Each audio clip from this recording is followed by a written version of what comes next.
আলু, টমেটোর মতো অধিকাংশ সবজির দাম কম থাকলেও সরবরাহ কম থাকায় বেড়েছে কয়েকটি সবজির দাম। শুক্রবার বাজার ঘুরে দেখা যায় আলু বিক্রি হচ্ছে 20 টাকা কেজি দরে, টমেটো 30 টাকা, শসা প্রকারভেদে 60 থেকে 70 টাকা, পটল 60 টাকা, ঢেঁড়স বিক্রি হচ্ছে 50 টাকা কেজি দরে। তবে বাড়তি সয়াবিন তেল ও মশলার বাজার। সয়াবিন তেল বিক্রি হচ্ছে লিটার প্রতি 190 টাকা, পেঁয়াজ বিক্রি হচ্ছে 50 থেকে 60 টাকা কেজি দরে। এছাড়াও আদা 80 টাকা, দেশি রসুন 80 থেকে 120 টাকা, চীনা রসুন বিক্রি হচ্ছে 200 টাকা কেজি দরে। বিশেষ করে আপনার খোলা যে সুপার বা পাম এগুলো প্রতি লিটার আপনার 2 থেকে 3 টাকা বৃদ্ধি পেয়েছে। গোলমরিচ, লবঙ্গ এটা কিছু অংশ বাই কেজিতে আপনার 1 থেকে 200 টাকা করে বৃদ্ধি পেয়েছে। ভেন্ডি 50 টাকা, টমেটো বেশি বিক্রি করি 40 টাকা 30 টাকা, আপনার ওই শসা 60 টাকা। অন্য যে কোনো সমস্যে এখন দাম খুব সহনীয় পর্যায়ে।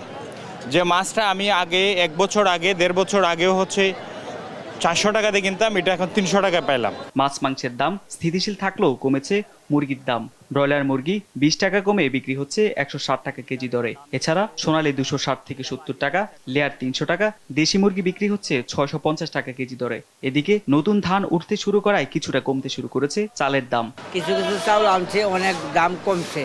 যে চাল ছিল আপনার মিনিকের চাল 86-88 টাকা প্রতি কেজি পড়তো, এখন 80-82 টাকা আসতেছে।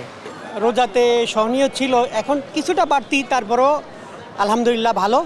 অধিকাংশ নিত্য পণ্যের দামে ক্রেতারা সন্তুষ্ট থাকলেও দাম নিয়ন্ত্রণে সরকারের নজরদারি বাড়ানোর দাবি তাদের।